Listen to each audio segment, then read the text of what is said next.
Today we're going to look at features part 8, and in this feature we're going to look at this big 15-inch screen. Everything on the car runs on this screen. Mal's back talking Tesla.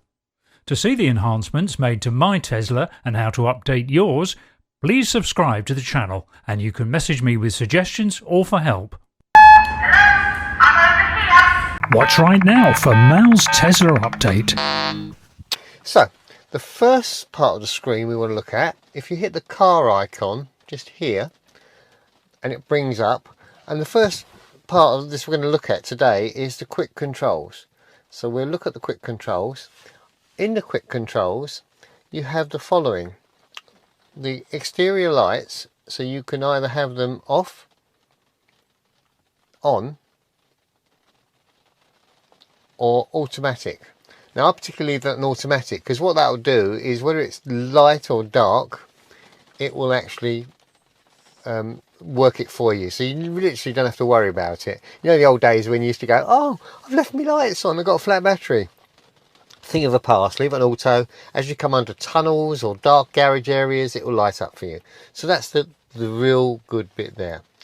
Next, if we slide it up, we have the adjustment for the mirrors. So on here, by using the left control and the right control of the steering wheel, you can turn the mirrors. So let me see, we'll have to do, okay, so if I go to the left,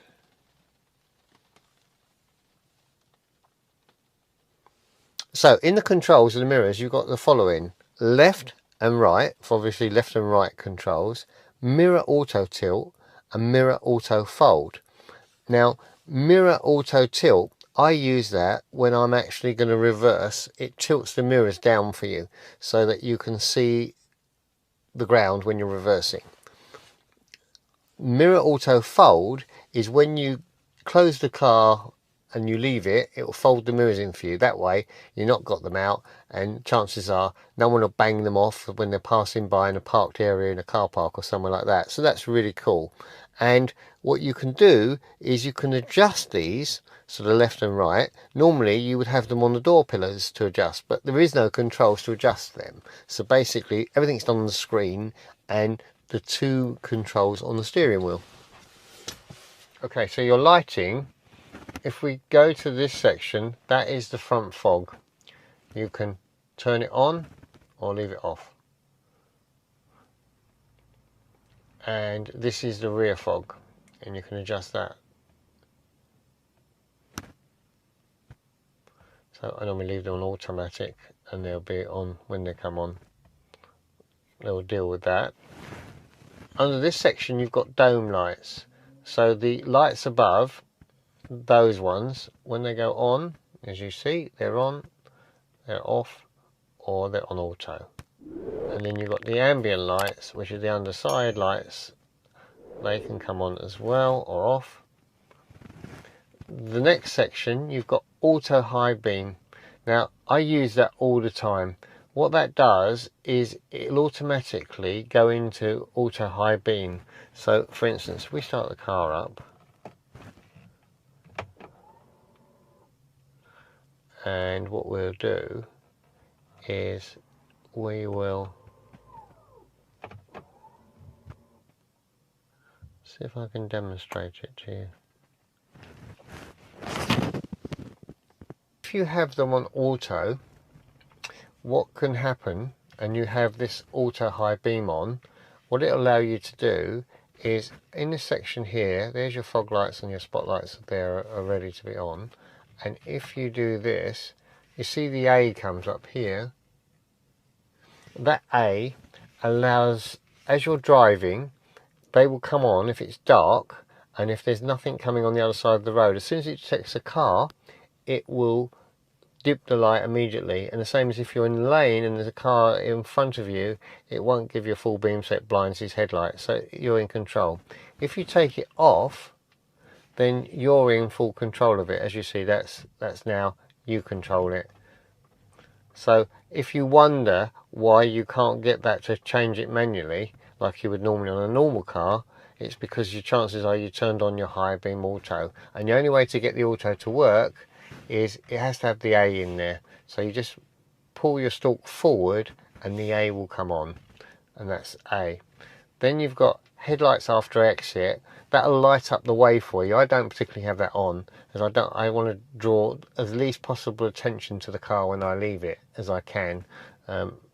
So I don't have it lighting up and being on for a few minutes after I get out the car. But you can have it if you're in a dark area or somewhere, that's your choice. And then you have steering wheel lights. And they're not the lights around the whole steering wheel. What they are these. And as you see, they're just here and here and here and here. And they light up.